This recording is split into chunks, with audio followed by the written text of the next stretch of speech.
I'm your host, and my name is Ayo. And together with me in the studio today is my co host, Constance. Hello, Constance. Hello, Aya. And today we've got a very intelligent guest.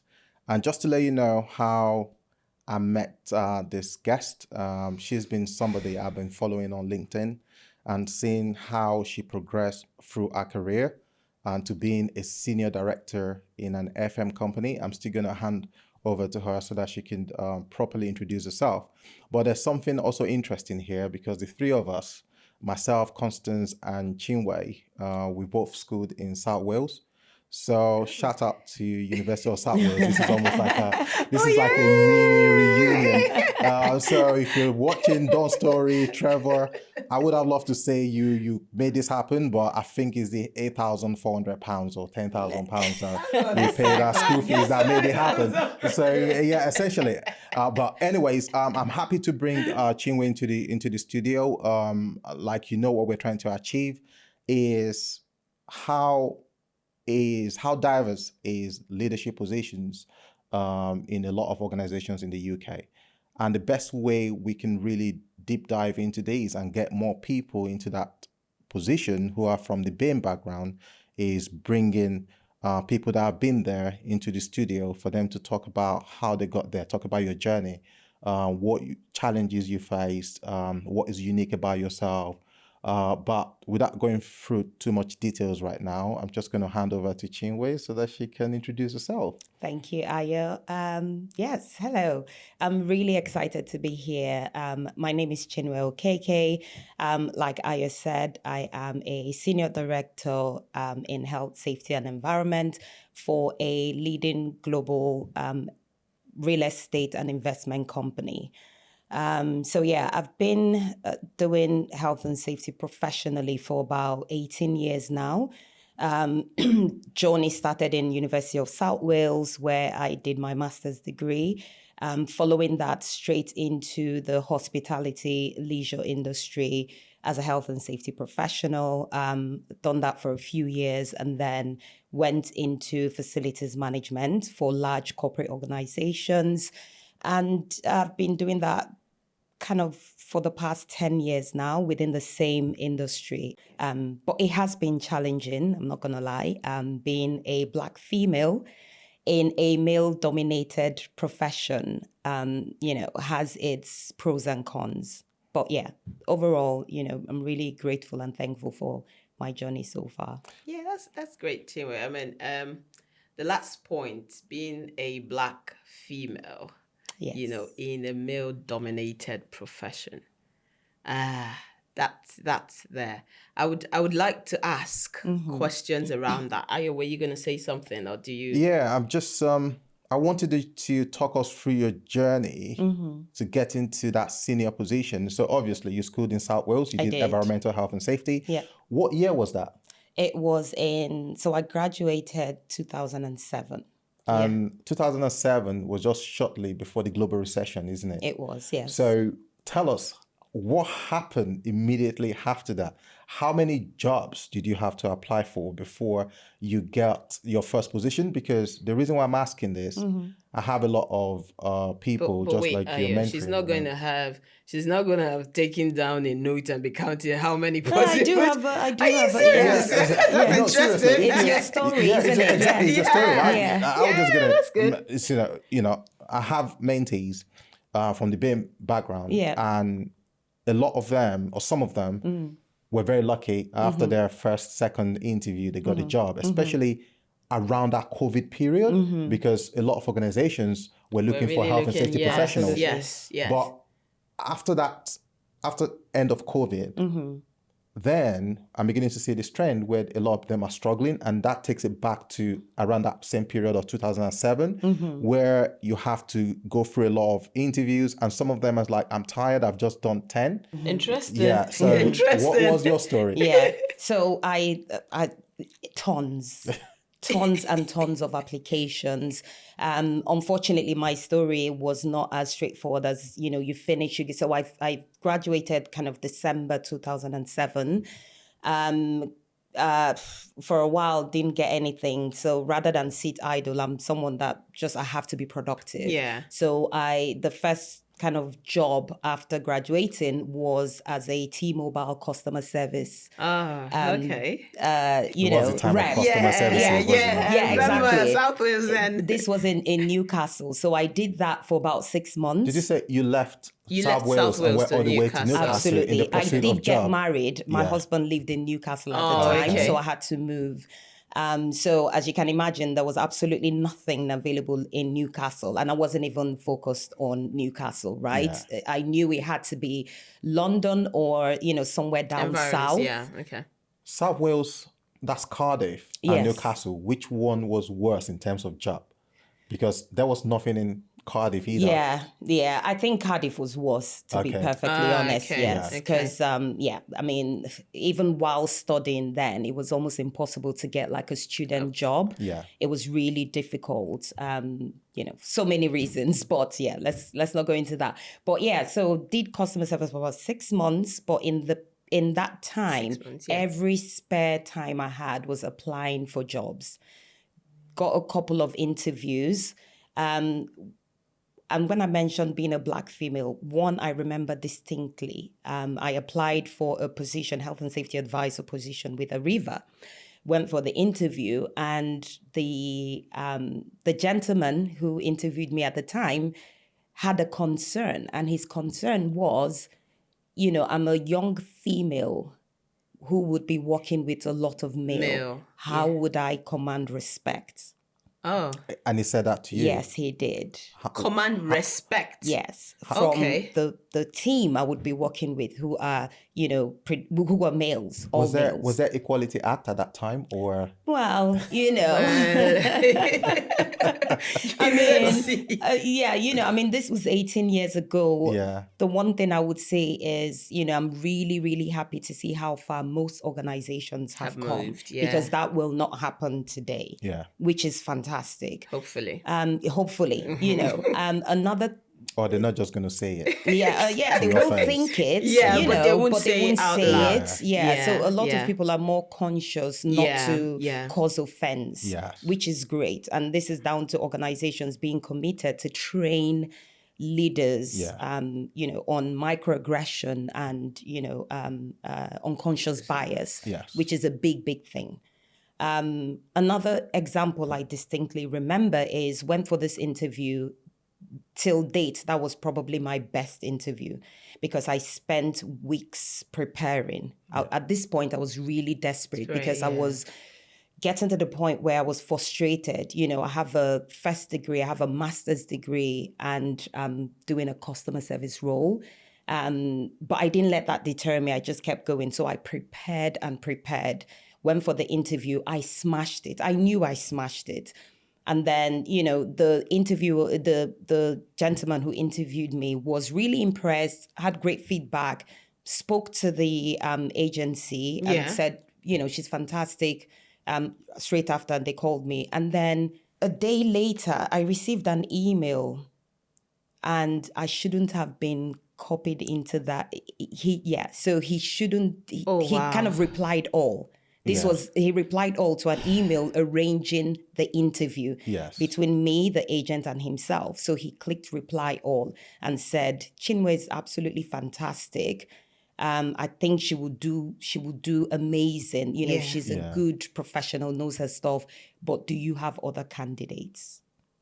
That makes you wonder. So what is it about me? And what's that other candidate? And what will that other candidate have over me? Where I do have the qualifications. You said I came across fantastic. I was extremely confident, very well prepared. I did amazing. So what else are you looking for? Yeah. I How mean, did that make you feel? Chinwe, we sorry to cut in there. Just this morning, Ayo and I were having a conversation just like this. So it was also about an interview where someone had just been through the interview and got the feedback to say, oh, it was wonderful. I absolutely enjoyed the conversation. The insights were great. I think you were, but unfortunately, we're moving on with another candidate. And then you're wondering, why? So Ayo was like, okay, we probably send out a message to say, oh, why? What did this other candidate, and in his words, what did this other candidate have that I didn't have? Yeah. Or I would probably say, okay, what differentiating factor was it for the other candidate? And I think that's the place where you also were at the time, thinking, hang on a second, if you think I did this, I was confident, you think I can do the job, so why are we looking for another somebody candidate? And when you got that response, because like you said, we were having that conversation, and for a long time before I built a lot of resilience, I was still very young and very fiery before I was able to contain it. And I did call up a lot of the hiring managers or the interviewers, like, what exactly is it that you were looking for that I don't have? And I was saying in the email, she was going to say, oh, I thought I should send an email where I would say, what have those other candidates got? I said, no. What is it that I don't have? That's what I'm going to ask you. Yeah. I don't care about the other candidates. Absolutely. Why didn't you give me the job? So what is it that I don't have? Because I need to improve myself. And telling me what other candidates has got, it doesn't mean I didn't have it. I probably didn't have the opportunity to show it during the interview. So tell me exactly what I did not show in the interview so that when I go forward, I could then, in terms of improve myself. So, But on the other hand, right, looking at it this way, if I tell you what Ayo is probably doing better in this job, it helps you, well, what I think that Ayo has done better than you in terms of this job, it helps you see, okay, can I be a little bit more confident? Because they think this person is confident and that's what the role needs, rather than, oh, I think you did this or you did that, giving me all of my positives without telling me what you would have really wanted to see. So I think this is also going out to recruiters as well, to say it's great to give feedback to people, but if you want to also just attach those little tiny bits to also help them develop themselves. Absolutely. Oh, I think during the interview, I would have loved to see a bit more confidence. I would have loved to see a bit more knowledge on this or on that. And I may have it, but it just didn't come up in that interview. Yeah. So I could actually tell you, give it back to them, reply and say, oh, this is this and this. And I can give you evidence to say, oh, I've got this qualification, or I've got this, or I've got that, or even if I don't, I know, okay, the next job might just require it. Yeah. So I probably want to upskill. I want to develop myself before the next job comes, especially when you start getting desperate. so we took you away from your story. So I would like to, and I know you said tons. Can you put a number to that tons, like a summary? Exactly, that's what I was saying. Like, is she meant to have I can put a number to numbers? mine. Are you serious? Yeah. I just need to count the number of cities in the UK and we get the number. Then you multiply by 4. Well, I didn't apply in. I was specifically looking at London and Greater London areas. Yeah. So like we count the boroughs. Yes, London. exactly. Yeah. Yeah. We count that perhaps.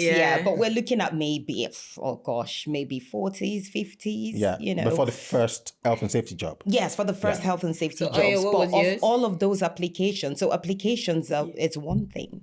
Getting interviews called is another. Interview is another. So because that's a whole different challenge in itself.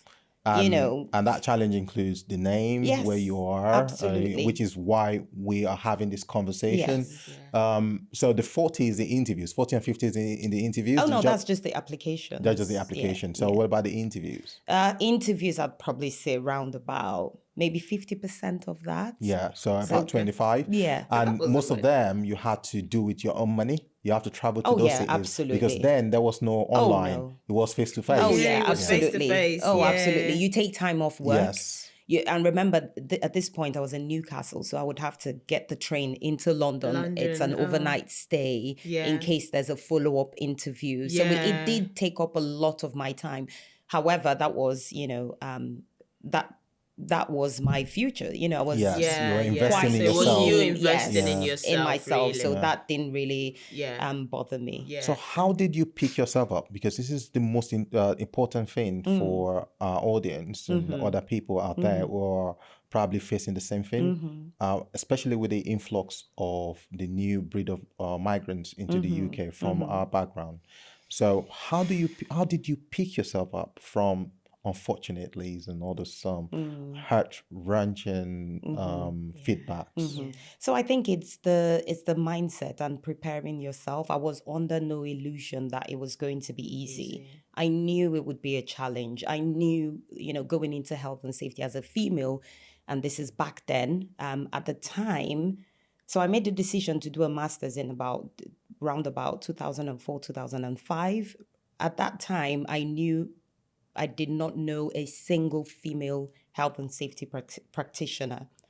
The first female EHS person was Dawn Story. Okay. There was nobody, no females that I would say, I could look up to. But to be honest, I think it's in my character that wouldn't deter me. That would even spur me on. I want to be the first of. And so I would do everything to get there.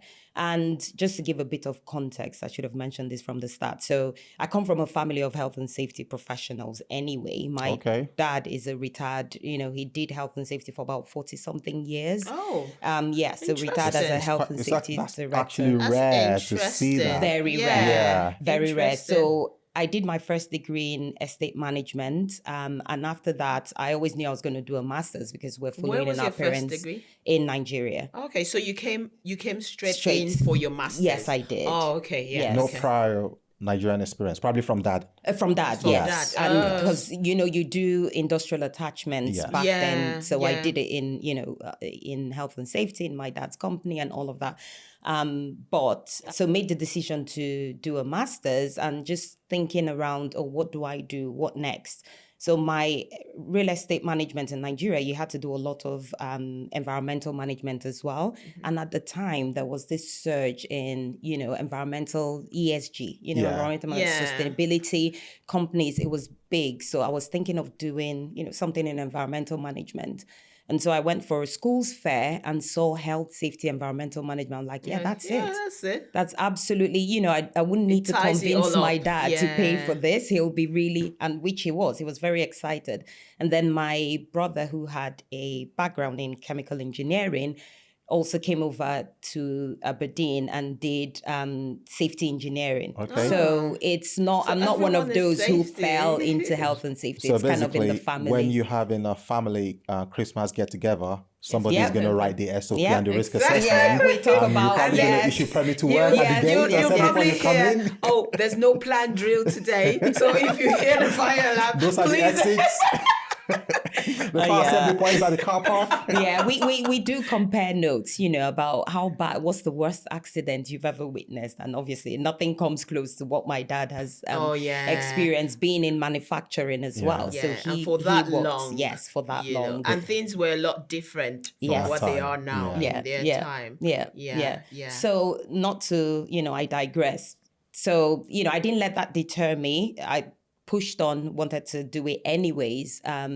So finished health and safety. Even during my course, I think I was probably the only, myself and Frances, but Frances was more environmental management, but within health and safety, only female as well. But kept pushing on. I think the important thing is to not be under an illusion that it would be easy. Yeah.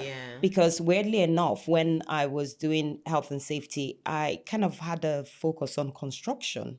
Okay. I didn't think not oil and outside. gas. No, not oil and gas. That's construction. Are you throwing shades at someone? No. Yes. My neighbor, she was in oil and gas as well. So I had the Shell Chevron. We're going to do the masters. We're going to run back home and take a job in Shell Chevron. Mine was construction. I kept on. I was on Carillion websites, just searching and looking for opportunities. So I knew it would be difficult to break through being a female. And a black so when I get the unfortunate list, I'm like, okay, on to the next. Just kept going. And I just kept telling myself, just give me an interview and I'll prove myself. Yeah. So funny enough, back to my story about, do you have another candidate? There's a plot twist to that. So after I saw that, I was like, wow, I can't do any better than I did at this interview. Yeah. So I rang up the agent, who immediately knew why I was calling. I said, I'm really sorry you had to see that, but we've had a conversation with this individual and we've said to him, you are the best candidate in our books. Yes. He will not get any better. And I'd like to let you know that he's offered you the position. Oh. I took the position, and to date, this individual has been the best line manager I've ever had. Oh, fantastic. I went in there and I said, you know what, I'll prove show you up. wrong. Yeah. Yes. And I walked my socks off. Yes. I absolutely walked my socks off. And he was very supportive. So, sometimes you walk, and he's not an EHS person. So sometimes it's a lot more difficult when you're reporting to a non-EHS person. Yeah. But I've never worked with a non-EHS who is more committed to health and safety than even person. most health and safety Yeah. people. So that made my job a lot easier. That helped me, just hit the ground running. Yes. And yeah. I've got a question. Sorry, Constance. We'll come to you. Tell us about one of the worst feedback you received. How did you get up from that? Because just to use myself as an example, I did an interview somewhere up north. I'm not going to mention the company's name.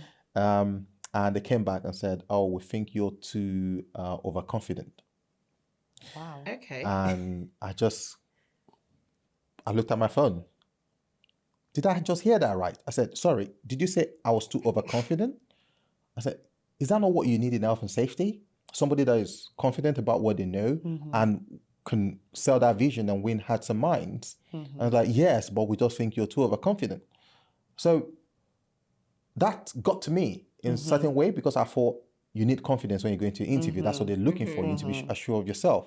So when you were faced with some of these negative feedbacks, how did you bring yourself up from a particular feedback? So I have a different take on feedback, right? I rarely believe that there's a negative feedback. Yeah. So I think when there is no feedback, that's where I It's even struggle. worse, yeah. I want feedback, good or bad, because I'm not perfect. I feel like there's always room for improvement. Yeah.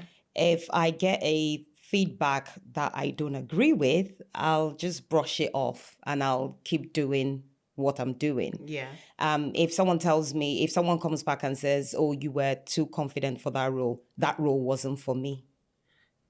Exactly. Because my I point. will Yeah. not dampen myself Yeah. in a Just role. to make you feel, People push diversity, bringing one's full self to work. And I want to believe that most organizations are pushing that a lot. I think the organization where I currently work, it's absolutely, the culture is unbelievable because they allow people to be their true selves. So if someone gives me a feedback that I'm too confident, then that role that wasn't place is for not me, meant because for you, I will yeah. not thrive in that In role. that, yeah. So I will thank you and I will Move on. be on my Yeah. merry way. Yeah. So I think for me, the worst part is no feedback, because where do you go from there? How do you judge how well you're doing or what you need to improve on? Yeah. So I'd rather, I'll take any feedback you give. I'll take it constructively. I'll improve on what I needs feel. needs improvement. Yes. And then I'll, and then the others, drop the rest. Yes, pretty much. That's what feedback should be for. Yeah. To help you grow. Yes. And that's the idea of feedback. Yeah. At the end of the day, like you said, I think it's exactly the same thing for me. It's great to have feedback. I love feedback because that's the only way I think I can really know or judge where I am currently. This is where I want to be. But now you're telling me, oh, this is my idea of where or what you're doing, which is great. And this is part of the things that we're talking about in this podcast. How do you actually just get to that leadership role, but still, not losing yourself. Enjoy what you do. Enjoy being who you are. I think organizations play a big part in it. I'm at the stage in my career where if I was looking to move, for me, the culture of the organization is will be the determining factor for me. Yes. Because if you work for an organization that has an environment that allows you to thrive, then you will progress. Yes. If you are in an organization where you do not feel like your voice can be heard, you do not feel like you can be visible, you will not grow. So I think that's the one advice I'll give to people. I know sometimes, we can be really desperate for that change or for that, step up in title or salary, more money, and then we'll just take anything that comes. I've done that before, and I only lasted about 8 months in that company, and I moved. We were just talking about the same thing this morning on our drive down. And I was saying, I worked in a very good company till 2011, sorry. And let's say 2011, 2021. And then I left. But I was telling Constance, since I left, I think I've taken just anything, even though I had multiple job offers. But I think I just went for the one I thought was more money. And that wasn't me. So it was almost like I lost myself in a bit. And my current role requires a lot of traveling. And that was where the conversation started. And Constance, like, how do you cope with all of this traveling? And I said to her, yes, I will eventually probably move on, but I want to be sure of where I'm going to this time. Is beyond the salary, is beyond the job title. It's basically the culture, which is, I know what good looks like, and I've seen it before. And me and you, we have conversations where I call you and it's like, oh, there's this role. Would you do this, or will you take it? And I'm like, okay, I wouldn't because of this. And then you're like, oh, I've spoken to some people and they said they would because of this. So yeah, it's a valid thought in terms of, yes, let me do my background checks. But how do you do these checks? Because it's not every time that it's out there. I think we've been pretty lucky in a senior position. You can know 1 or 2 or 3 people working in those organizations that you can call. But if you're not, if you're just a manager or you're somebody that have kept to themselves for this long, how do you find out about this culture in these companies you're talking about? Glassdoor. Okay. Reviews on Glassdoor. This is no ad. Glassdoor. Glassdoor is where employees go to give their absolute honest feedback on organizations. And I recently did an interview, went up to the last stage, and then I was thinking, this is like the 3rd interview. What can I really press them on? What can I question them on? And then it just came to me. I went on Glassdoor, because I also take that into consideration, because whether people are disgruntled, you can kind of gauge. And then I went on Glassdoor and I read and I thought, wow. And so thankfully, this last stage interview was with someone from their head of HR. And I asked the question and I said, have you been on Glassdoor? There seems to be a recurring concern around this and that, topics. And what is the organization doing to address it? Yes. Because you get to it, like I said, you get to a level where I want the company to be right for me. Just as much as, I want the position, it has to be right because I want to progress. I'm someone who, I set myself targets, and I think that's kind of what has helped my growth. I set myself targets. If I'm with a company and I see that I can't achieve this, I'm not adding value, I will move. I'm not afraid or ashamed to move. I have been at an interview once, and it was a lady interviewing, and she asked, oh, I can see you've moved quite a bit. Why? And I said, but that's not a bad thing. I'm looking for where I can thrive. Yes. And if I find where I can thrive, I'll remain. I mean, I've been with my current company for going on 6 years now. And that's because I've been, like I said, the culture is amazing. Yes. It allows you to to thrive. We work with clients who are amazing as well that will allow you to thrive. Yeah. Did you start with them as a senior director, or you got promotions? I got promoted. Yeah, I got Yeah. promoted. So I started out as a director, and then 2 years ago, moved into a senior director role. So something caught my attention right there. You said, I mean, you've been with this organization for the last 6 years. The culture is great, and then their clients are also great. They're amazing, which is good. But some people don't have it that way. Yeah. What would you advise? Move. Yeah. I mean, if the company is not serving you and you are not serving the company, it's not a good fit. Yeah. Look for for something else. It's I can't stress that enough. I have a mentee at the moment, and that's why I said to her, if you said it now, people, you want to be happy doing what you love. Yes. And you want to do that in an environment that, you're not stressed, because well-being, which is kind of part of what we do, is a big part. Yeah. If the well-being aspect is not right, not only will it impact your work, it'll impact your home life. So then you don't have that work-life balance. Yeah. So if the company doesn't serve you, if you're not getting what you want out of the company, move. Yeah. There's so many health and safety opportunities out there, whether it's contracting. There's a big contracting space. Yeah. Most agents reach out, and all they work on, they have a department that works on interim positions. Actually, what propelled my career was because I took on an interim position. That really propelled, and people at the time were thinking, are you crazy? You're leaving a permanent role for a 1 year fixed term contract. Yeah. But that absolutely propelled and within 6 months of being in that role, I got made permanent. Yeah.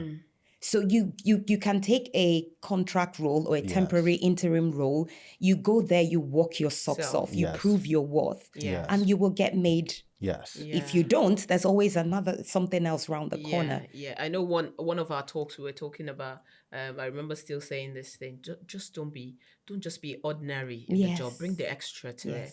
Let people see your worth. Yeah. Don't just come here and just come and show yourself. Yeah. This is especially because, and this still takes us to what Coloring the Lead is about, because, we are the ethnic minority group. You actually have to. Well, why do you think we have to? Because this issue we're talking about is serious. And we believe, even listening to Dave's song, Black, where it says black is when you need to work twice as hard to level up. Why must it be that? Because you see, sometimes, because a lot of people listening to this podcast will say, but I'm doing that. But I've seen people who aren't working as hard and they've been made a senior person over me. It's good to work for organizations that recognize that, because that happened to me as well, where when I was working for Big Bear, I had this fantastic manager and I put my life and soul into it, that the development I showed, even to myself, in 6 months was a lot. But do you think this is sustainable, where you have to be able to level up, you have to keep working way harder? There's nothing wrong in hard work. Hard work pays, but it should be spread around. Everyone should be working hard, irrespective of what color or what background you come from. So, what do you think about sustaining that kind of culture? My current organization, they're very, very big on diversity and inclusion.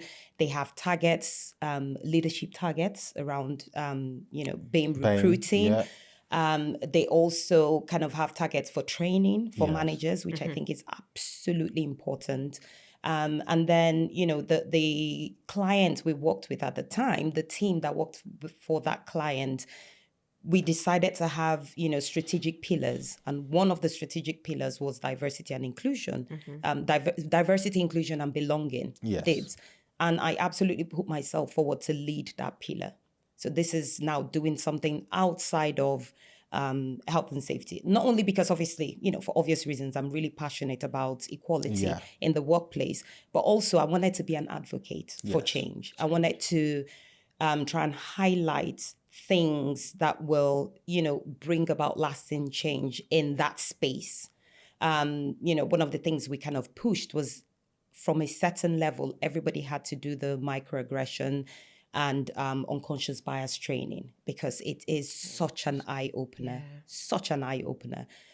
what that does is you're educating people, you're broadening people's perspective, and then you're you're kind of making things easier for other BAME people within that organization. Yeah. So a couple of things when we talk about, rising to leadership positions, I think it's so important to not be siloed in, your kind of within your team, but look for opportunities that will make you visible.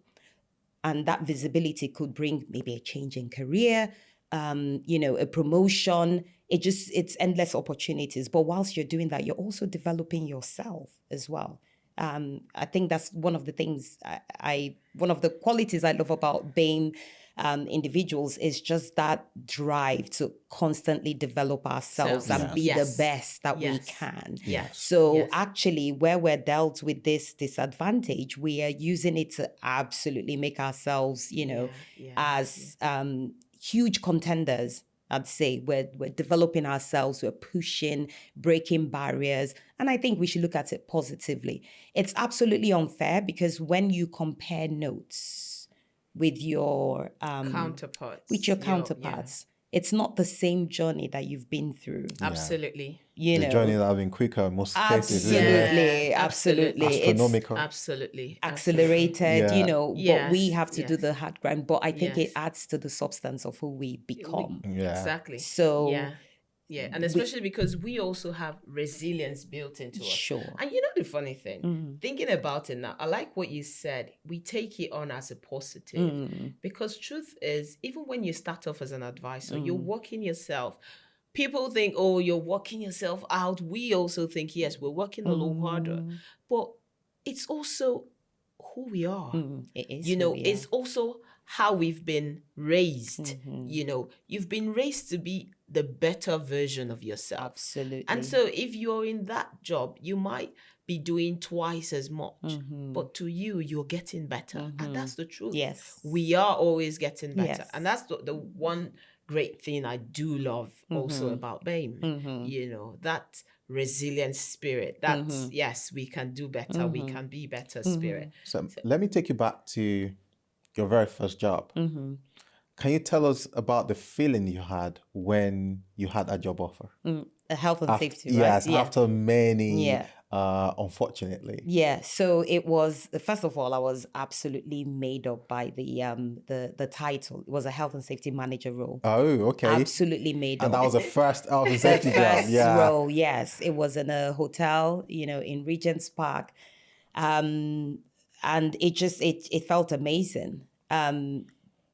I was the only, obviously, in terms of minority, I was the only minority in that level within the organization, which was a big deal for them, I suppose. And I think it just, because I had wanted it so bad for so long, for me, there was one goal and one goal only, to just absolutely smash it. I remember I would go into work and, it's a new position. So you're still learning, you're speaking to colleagues, you're learning the ropes. They didn't have any health and safety person before. They did have contractors, but nobody in a permanent position. Yes. So it was, and I was quite lucky about that because this is a clean slate, right? All the documentations, these are things prepared by a consultant, which won't be the same. So it was absolutely time for me to apply my knowledge, my learning. So I'd come to work and I'd remember going back home. I didn't have any kids then, so, I had the time. I would go back home and I am studying, researching, speaking to people, trying to get as much idea as possible because I wanted to make it work. I wanted to be absolutely great at it. It was amazing. It's, just really talk about hit the ground running. Yes. That was it. Starting from scratch, writing policies. There was a food safety element to the role, which was new to me. But I I researched so much that all the knowledge I gained from that, I'm applying now at work. Yeah, you're still using it. Like current Yeah. day, like recent, cases. When she said she researched so much, I thought she was just going to say, I did so much that all the books disappeared from the internet. Like she took all the knowledge with her. No, but I mean, is you highlighted on something, and that's also, it's great that you researched, but I want to take this a step further. You talked about an element of food safety, which really was in your core. Did the organization actually notice that? And did they was there like, oh, okay, we'll probably send you in for a food safety training and stuff like that? Did you have any of that, or did you have to do that primarily by yourself? All by myself. Absolutely no support whatsoever. Remember, they've never had a health and safety person. Okay. It's just like, they had an EHO, Westminster had come round, and that's one of the improvements actions for the hotel is they had to get someone permanent. So without that, they probably wouldn't have recruited anyone. No. So I was reporting to the finance director at the time, who absolutely knew nothing. Didn't know what to do with me. Absolutely nothing. That's a new one. I've never had EHS reporting to finance. Yes. But that is good in one way, isn't it? Because then they listen to you. Exactly. Yeah. Absolutely. I couldn't have had it any better, really, in terms of just that autonomy to do what I want. I just kept researching, looking into other hotels. I realized, oh my gosh, we need to, this hotel was right next to London Mosque. Oh my gosh, we need to do something on bomb threats, because they had a few phone calls. We need to develop this policy. It was all so exciting, really exciting stuff getting into. But the one thing I wish I had, just looking back now, and because obviously I've mentored a couple of people, I wish I had a mentor. I wish I spoke to someone who said, not that maybe it would have done anything different, but it would have been nice to have someone in a leadership position who can, walk you through it, guide you. You probably think it wouldn't have done anything different, but just like yourself, we both mentored as well. And one of the things I trying to guide my mentees into is the right kind of organization. Because when I started health and safety, just like you did in FM, and you're still in FM, I did in manufacturing, and I'm still stuck in manufacturing. When I advise people now, I would say, what do you want, short term or long term? If I had a mentor, just like you said, it probably would have changed a lot in terms of where I took my career to in the UK. Yeah. You're absolutely right. Yeah. You're absolutely right. I think it's the same story then for all of us, because a few days back I was having a conversation with someone else, and I said, I really wish earlier on in my career I had a mentor. Because for me, truth is, I always had this professional goal. I remember way back in Nigeria, and this was I started off my career as a customer service rep with MTN then. It was a great startup for me because it gave me a really good foundation, because it was a front facing role, and I've had to grow from there anyways. But what stood out for me, even at that time, I had a little notepad where I wrote the certifications I wanted, where I wanted to be, and stuff like that. My internship, just like you, was in NPDC at the time as EHS.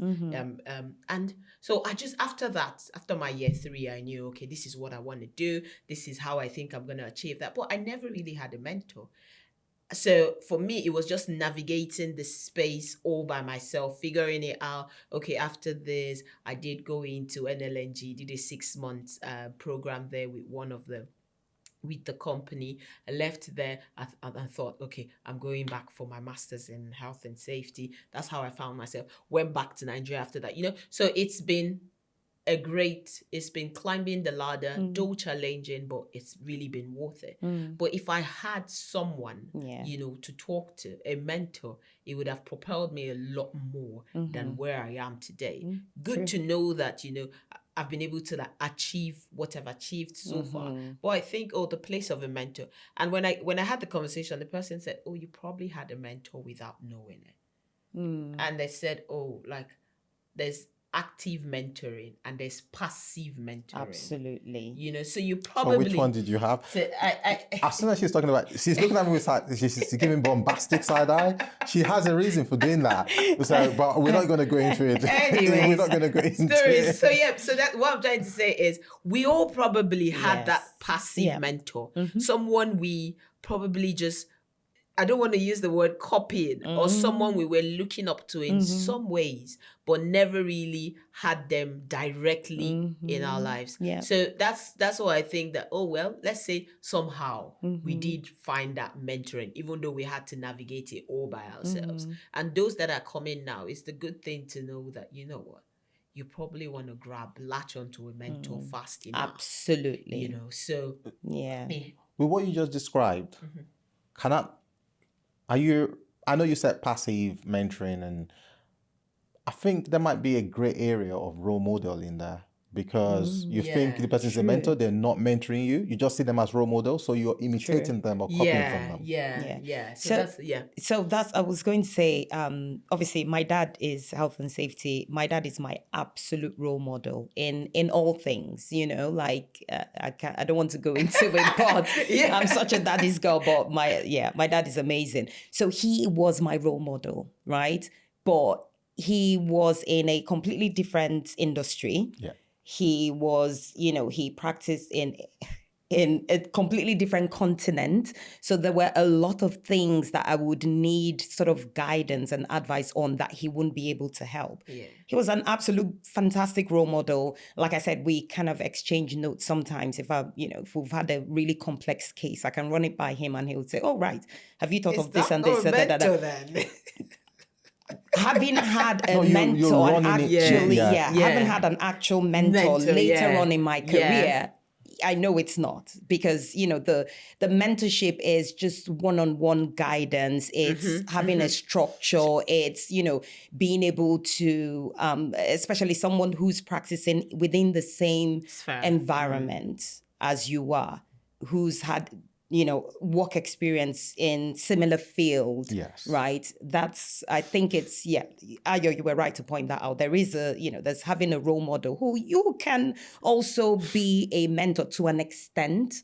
But to get the full extent of it, I think I think it's absolutely vital. Find a mentor practicing in the same kind of space as you are. Yeah. And have a structured, I think you get so much out of mentorship if it's a structured relationship. Yes. Right? Have a structured relationship and just be open to learning as well. Yeah. Because one of my mentees, sometimes it's a I think like some people are doing it for a tick box. Yeah. Just a tick box to say, all right, I've done this, but they're not fully taking things on board. Yeah, and they're not improving themselves in absolutely, in that or implementing. Well. Absolutely. So what I'd say to people, if you want to get a mentor, be absolutely open to take on board, and make sure it's structured, because that's when you get the best out of the relationship. So the first job, fantastic. How long did you stay in that job? When did you tell yourself, this is the time to go? What did you tell yourself you're going for? And how did you go about it? Okay. So my career kind of took a turn after my first job. I stayed at that company for 2.5 years. And then I decided, I want to do my own thing. I want to start my own company. And I did that. So I left. Again, this is where a mentor would have helped greatly. So much. What made you leave? Sorry. What? Nothing really. So I just felt like I was at that stage peer pressure? where Did you see people doing it? No, absolutely nobody. Like I said, I'm just a different case in its own. So a few people I spoke to said, "Oh no, are you sure you want to do that?" And I was like, "Oh, the more they're trying to sow a seed of doubt, the more I want to do The it. more you want to go, yeah. So not peer pressure whatsoever. I had done, set things up fantastically. I felt like I had served my purpose within the organization. And I had been toying with, I'd always said to myself, one of my goals was to be my own boss, right? To start my own company and be independent. So I thought, you know what? I think now is the time. Now I have the flexibility, no kids, let me try and venture. So I ventured. Had the company running for about 4 years and then decided, okay, I think I really want to, I think I need more experience. What was the company into? It was a mix. So it was health, beauty, and I was still doing health and safety consulting as well. Okay. So, and I decided, okay, no, I think I probably need more experience. I wanted to go back full-time employment, and then I did that, went back, and And did you go to the current company you're in now or another? Oh, no, I went to somewhere completely different. Okay. So So, yes, that's there. How did you, sometimes it's, we get this, people say, a few mentees have actually said, oh, I went in for an interview and one of the questions they asked is, oh, you've been out of this for a while, coming back now, how do you want? A few people have actually said, oh, I think I didn't get the job because they feel like I've been off it for a bit. So for you, was it just, I'm not going to ask the way Ayo asked, so moving to the second role, right? How many interviews? And I don't mean numbers, just how easy was it getting a set, or were you, so this is it, were you actively, whilst you were still doing your own thing, were you actively now searching for the job, thinking, okay, now you know what, it's time to move, so it's time to go back into full-time employment, so now I'm doing my own thing, but I'll give the next 1 year and try to fit, to see what job is a good fit for me, and then I'm applying, taking my time, oh, this is right, this is not right, and then you apply, and yes, the second job came. Or was it just, oh, you know what, I need this job and I need to. So how was that transition for you? It was surprisingly easy. Okay. Yeah, I think it only took about 3 interviews and then I got the job. And I went for the job I found I felt would be exciting and interesting. And it was, I really, really was surprised. And I think it's because, so even if I ventured out, I was doing something slightly different, I still kept the health and safety element as well. Okay. I would always look for opportunities that would allow me to practice health and safety, even on a voluntary level. Yeah. Okay. So, where the high street where I had my business, we had a traders association. They had a redevelopment program going on.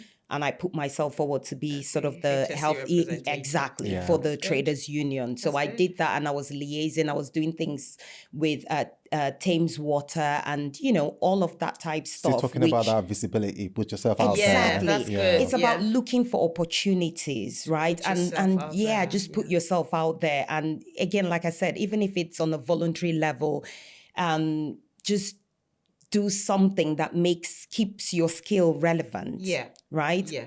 Or something that, even if it's not your core profession, but it will add new skills. And something that can be documented. Just remembering, so I can, Chinwe speaking, I think the very first day we spoke on the phone, I don't know if you can remember this, the first thing you asked me is, why is your LinkedIn like that?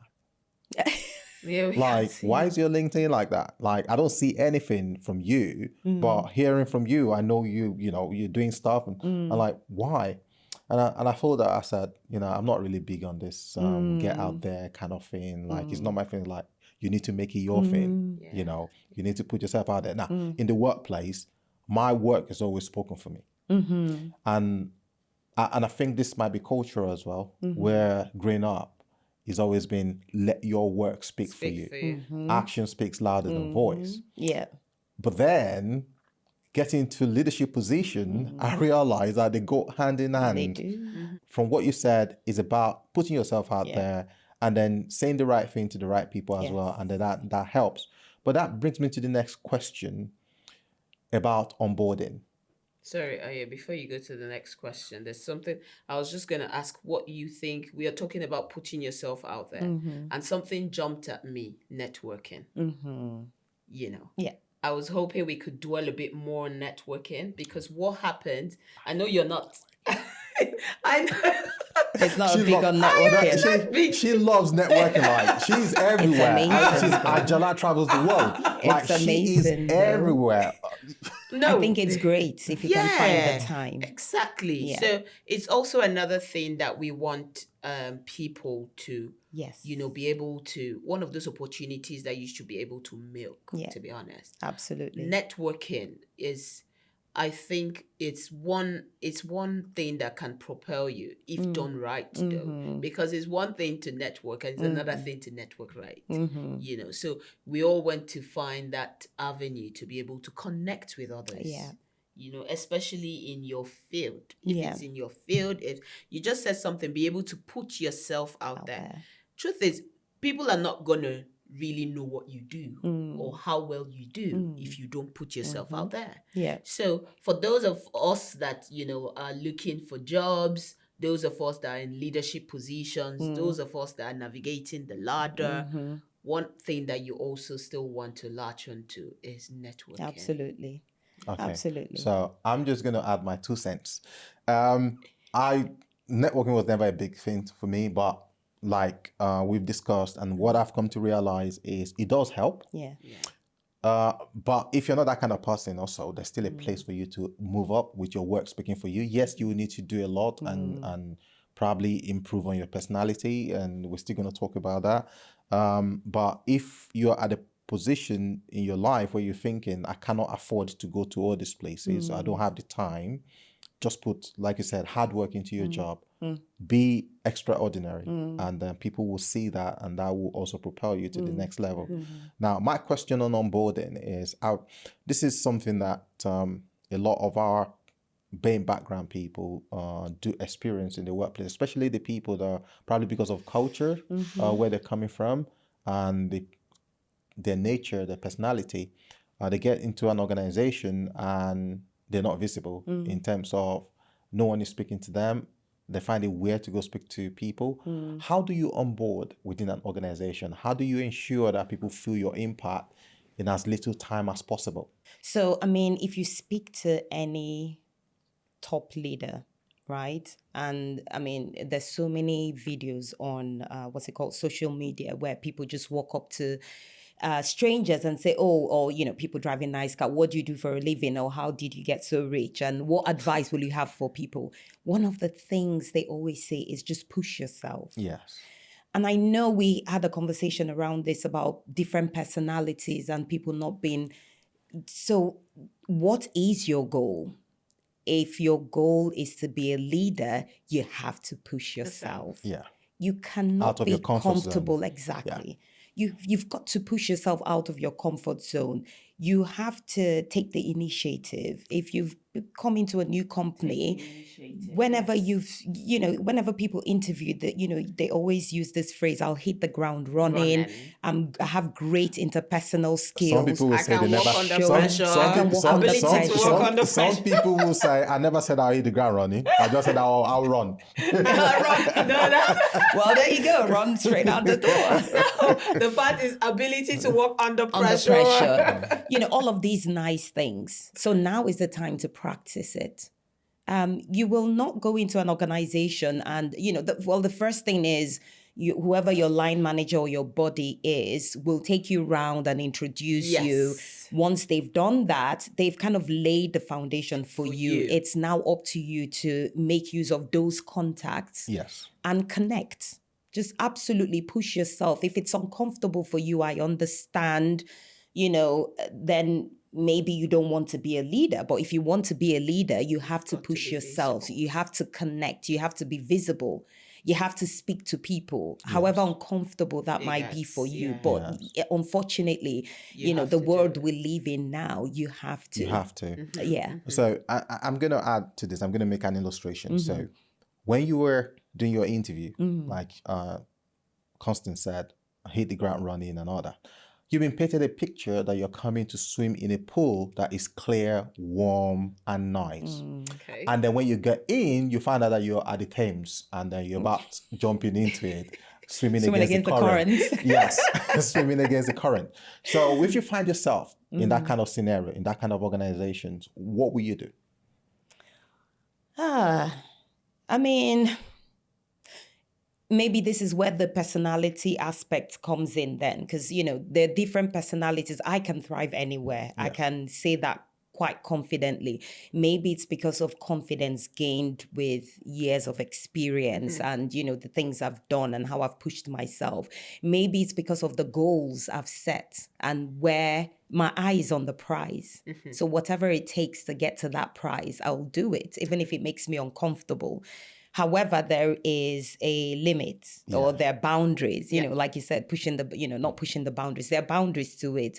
If the level of discomfort, right, or, the culture or the reception is that bad, then that is now at a level where you need to escalate and speak to someone about it.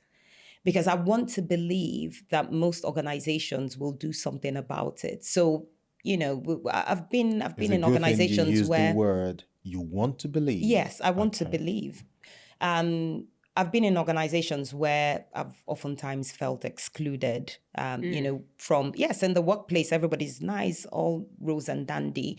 But then people are going out for drinks and you're not getting those invites, right? But like I said, someone I just brush it off, eyes on the prize, do what I'm doing. We can be cordial. So you I'm don't very try professional. to say, guys, when next you're going out, please invite me. Not really. Yeah. Because if you want me there, you'll invite me. Yeah. I don't also want to put myself in an uncomfortable position where you go out for drinks and then you're struggling to just get yourself into those conversations. Why do you think they didn't invite you? Does it Who knows? There could okay. be a plethora of reasons, but who knows? Who knows? Okay. Without stating the obvious. Yeah. So, but again, you don't want to put yourself in an uncomfortable situation, right? If you want me there, you'll invite me. If you don't, then I'm perfectly fine us being professional at work. One thing I would always do and live by is my professionalism. So I'd be absolutely professional at work. We will get on like a house of fire whilst we're doing. So eyes on the prize at all times. Taking us a little back, it's great being excluded from things like, evenings out, drinks out, and things like that. But then, so we can say, we're being professional about this.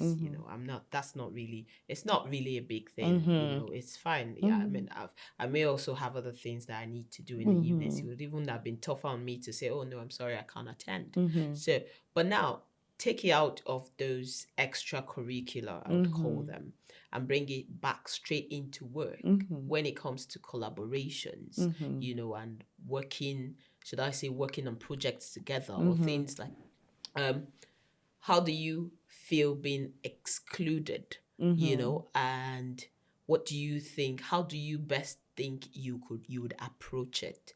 Just for someone else to learn, someone that might be in this situation at this time. There definitely will be a lot of people in that situation right now. Yes. I personally have not been in that position, thankfully. The teams I've worked with, we collaborate, especially when there's a project. It's done very collaboratively. I've never been excluded on a professional level. But what I will say to people, if you feel excluded at work, escalate it as soon as possible. We're quite lucky that the labor laws protect employees. I think people need to get themselves educated on the labor laws and what your contract says as well. So speak to somebody, speak to a line manager, speak to, a senior director, speak to HR. You can start confidential conversations with HR if you're being excluded. If you've spoken to, always speak to your line manager first. If you're not seeing... What if it's a line manager that is excluding you? Then speak to HR. Straight up. Speak to HR. But what I'd say is, as much as possible, don't be vague, or don't, have tangible evidence that shows that you were excluded. Yes. Keep records and escalate. Yes. But always, absolutely always bring it to the attention of the person who's excluding you. Give them an opportunity to right the wrong. Again, document, evidence. If things don't improve, then absolutely escalate, is what I'll say. Okay. Fantastic. So going back to, because this is BAME in leadership position, the first question I'll ask is, within the workplace, what is the worst experience or challenge as a female BAME that you've experienced, and how did you overcome it? What impact did it have on you? Did you have to rely on somebody to help you navigate that? What's the biggest challenge? I think for me, the biggest challenge is pipeline progression. Just organizations not having those opportunities available. You see with our counterparts, you see spaces being created for them, roles being created for people, but we don't get the same Treatment. Yeah, the same treatment, right? We don't get the same opportunities. Now, going back to what we've mentioned earlier, people of BAME background, and I'm proud to say this, you would never present us an opportunity and we decline. I know people say, oh, there's some people that are happy doing what they do. They don't want to go. Not with a BAME individual. We always want to do better. We always want to progress. So if I was a leader, part of that that rewards and recognition process, I'll ask the question to the line manager or whoever the functional lead is, why has this individual been in this position?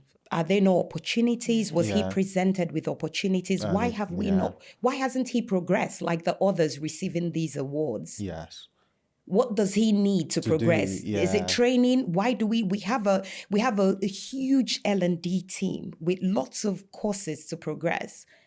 So what I will challenge organizations who, have all these targets around, BAME and leadership. What programs do you have in place for pipeline progression for people of BAME? Because sometimes they do get forgotten. Yeah. So nobody was born a director.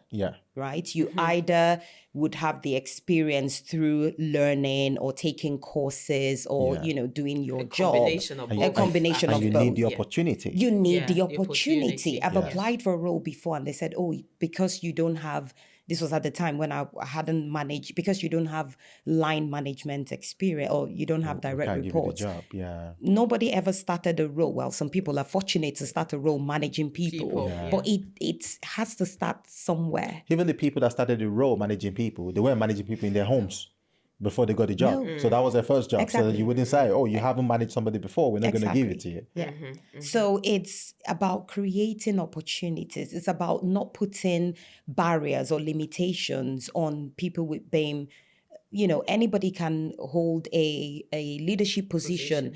If they don't have that in the past, provide the training. So this is where pipeline progression comes in. Have programs that allows individuals to grow and thrive. You wanted to move up and you've applied for a role and you weren't given that role. Who did they give the role to? Did you check? To be honest, no, because I left. Oh, okay. Did you leave as a result of that or combination of that? Okay. Yeah, I did leave as a result of that. So once I was told, oh, you don't have prior experience managing, so they weren't going to, I knew somebody else who also went for the role who wasn't given.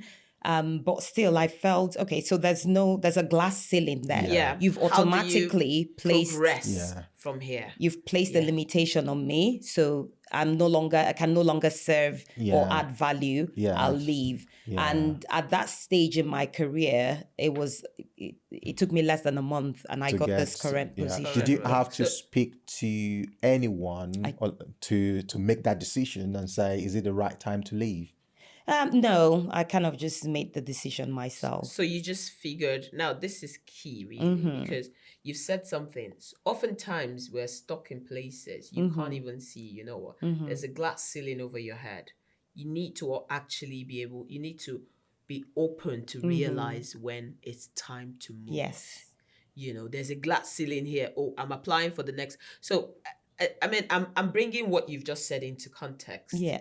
I'm working in a role which you have said, oh, you don't have experience of line management and stuff.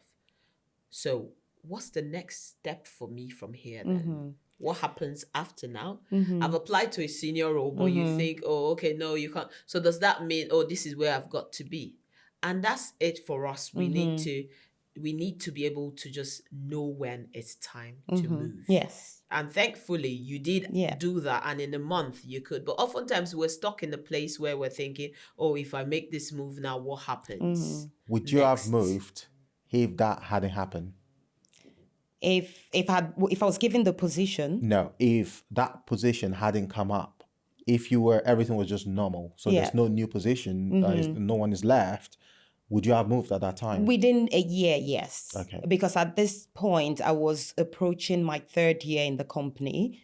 And I just, when you feel like you're too, I felt like I shouldn't be where I was. Yeah. I felt like I could give more. And I'd given so much. I had started programs. I had started, I had done so much within this organization. And I felt like, I need to add value somewhere else and higher up I needed more autonomy. I needed, more responsibilities because I felt like I'd proven myself in that role. And I had. And, I repeatedly got exceptional in my performance reviews. I had done everything I felt like I could possibly do for that role. I needed a new challenge.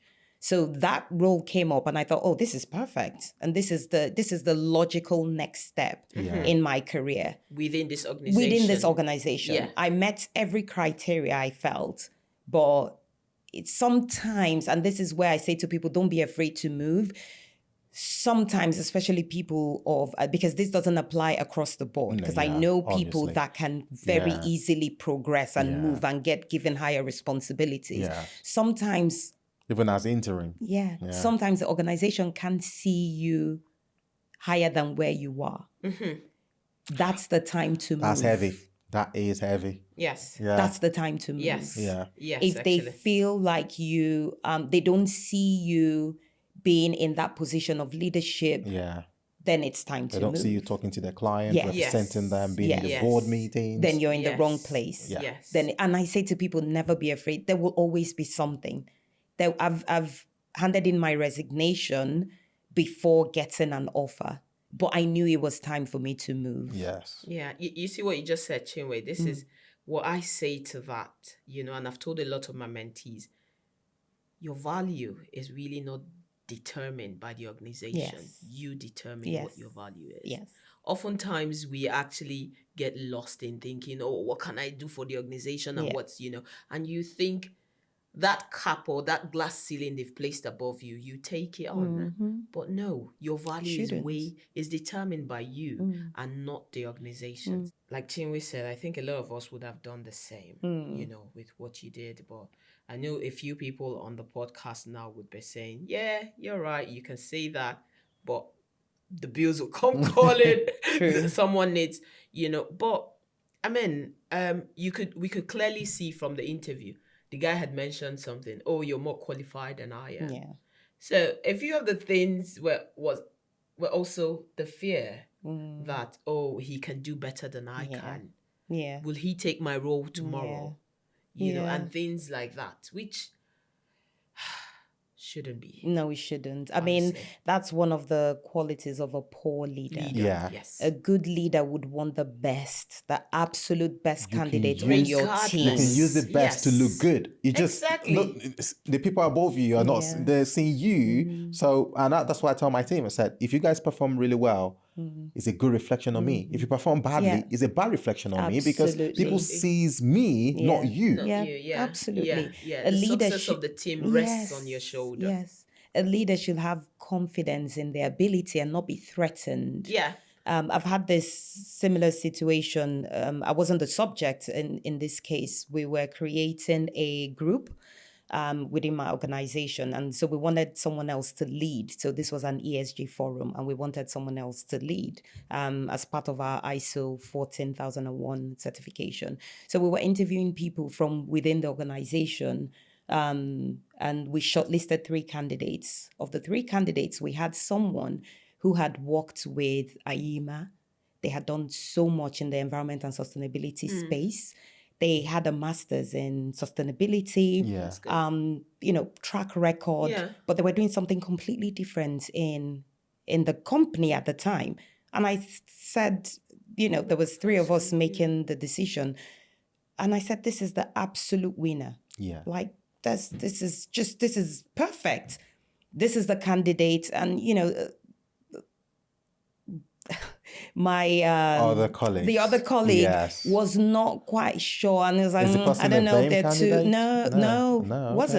funny enough, wasn't.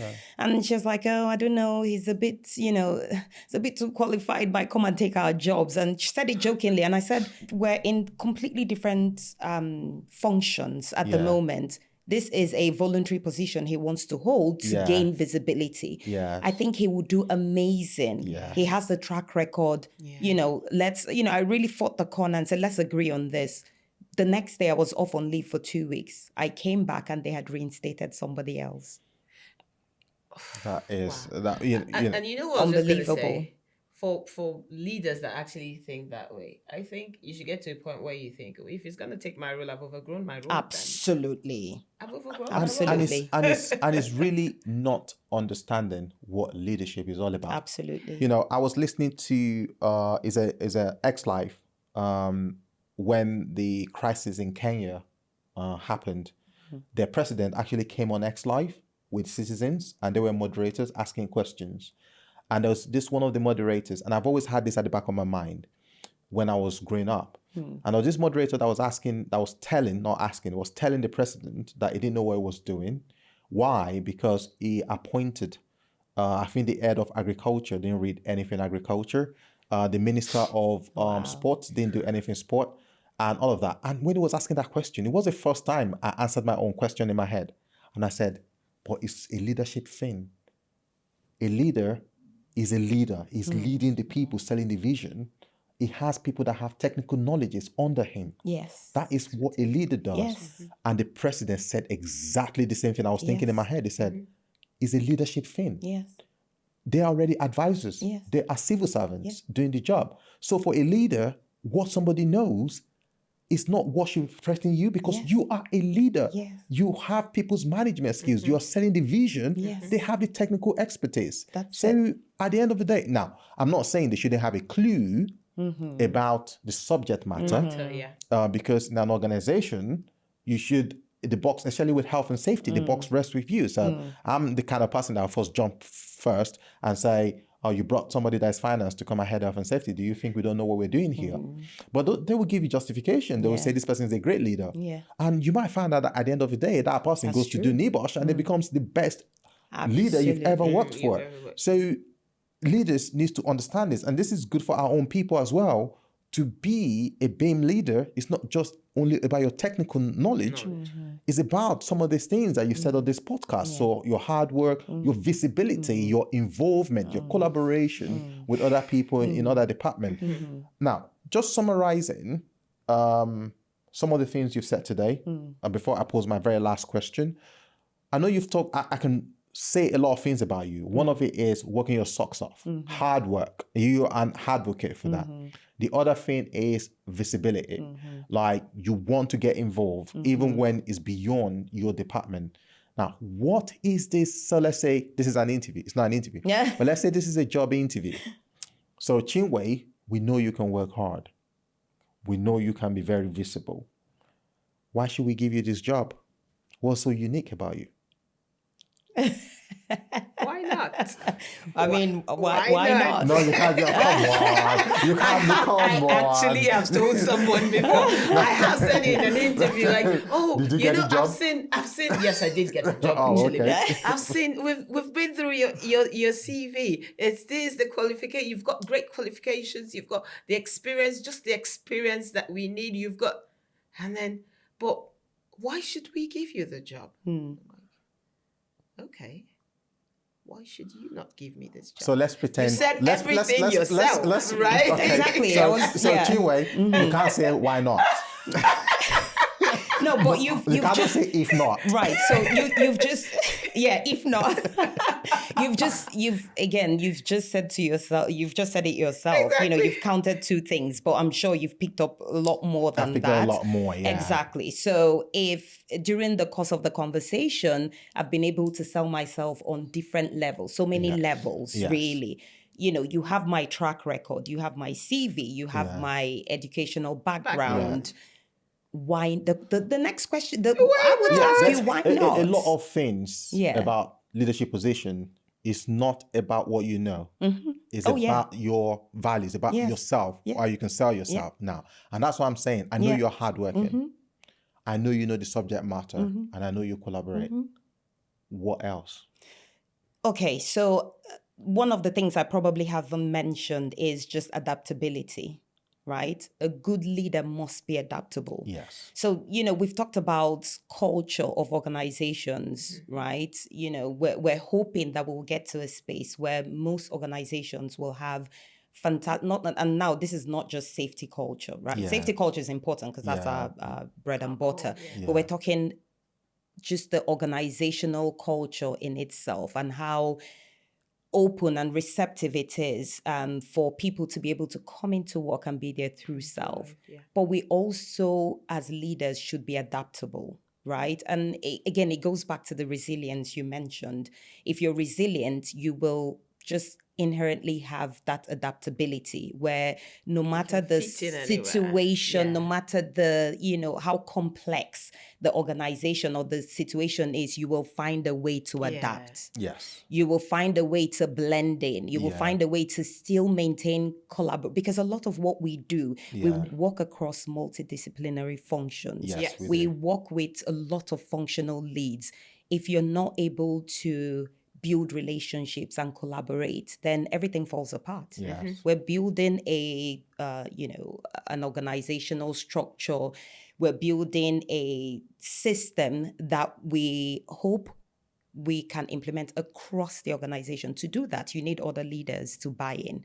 So just being able to adapt to whatever the situation is, to whatever the challenge is, I think it's an absolute gift. Yeah. So Yeah. if I have to add any more Adaptability. thing to my list, I'll Yeah. tell you, listen, I can adapt to the yeah. most complex.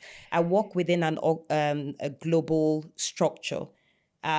You know, I've worked with people of different backgrounds. You know, I've Yes. worked with people in APAC. I know what the Yeah. culture is. At And being APAC, yeah. someone from Africa as well, Yeah. the cultures are similar. So I'm Yes. able to understand, you know, how to collaborate with them. Yes. I've worked with people in EMER, Yeah.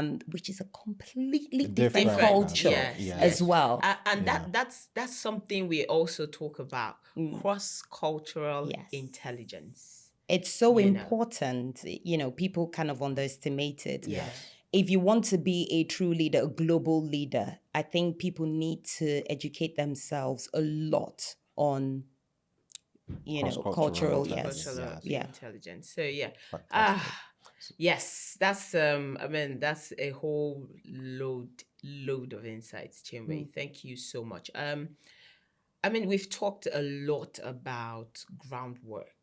You know, we've done a lot of the groundwork, having you get to the point where you are, you know, and I think that a lot of people, especially those that are just coming in, maybe just finished off their masters like you did a few years back, trying to figure out how to get into the job market. We've been able to tell, okay, looking at listening to your lived experience, you know, these are the jobs, this is how you probably want to go about interviews, prepare for it, prepare, getting into jobs and then trying to navigate your space within that job, moving up to the leadership position.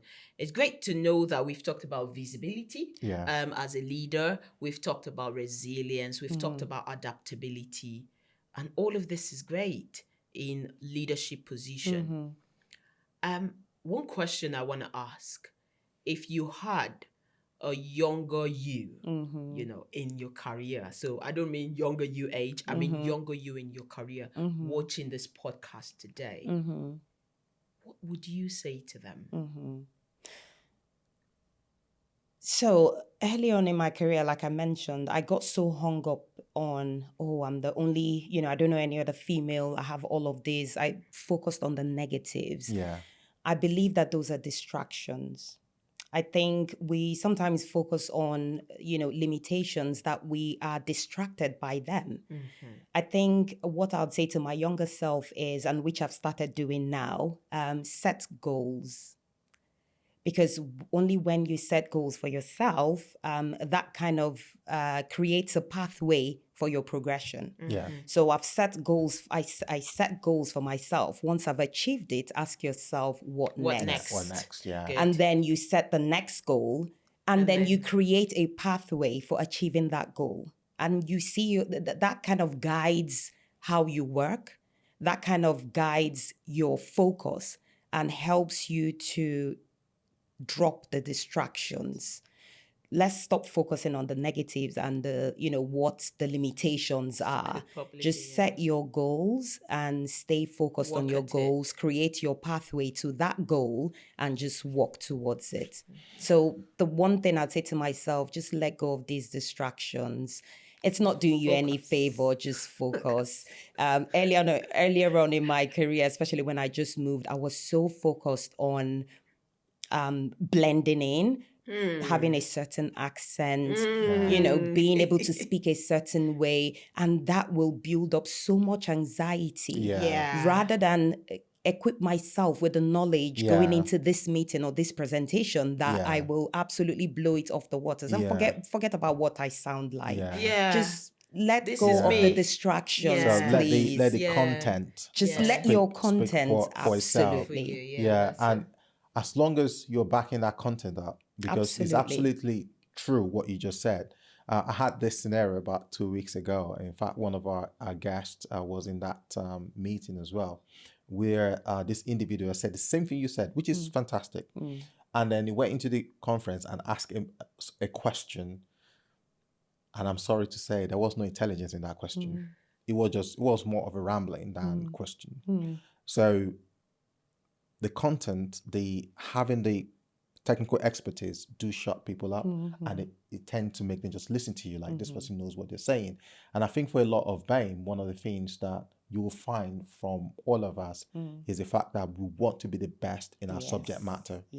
And for someone like myself, I practically dislike it when you know better than me. So wow. So you see, no, hold on. You see why that guy looked at your CV? Would you be that guy? Looked at it and said, "Oh, hang on, I think what's going on you're waiting." I hope you're not gonna be that guy. No, to be fair, on my team, I understand. Because I develop people, I do mentoring, and it frustrates me when people don't improve themselves. So I want my team to know. So I'm not the kind of person like, I know, so I don't want somebody to know more than me. What I'm saying is, when I know that somebody knows more than me, propels me to go and know more. So I don't take it in negative. I take it as positive, like, wow. I need to. He knows that. How did he know that? No, I need to. Where's my HSG 48? Or what does it say? Let's brush up. Let's brush up that skill. And then I ask myself the question, so why haven't I known this? Why? So something is missing in my development. I think I'm developing the right way, but I've definitely let some things go. So I kind of do a refresh and tell myself, you know what? Don't make your cup too full.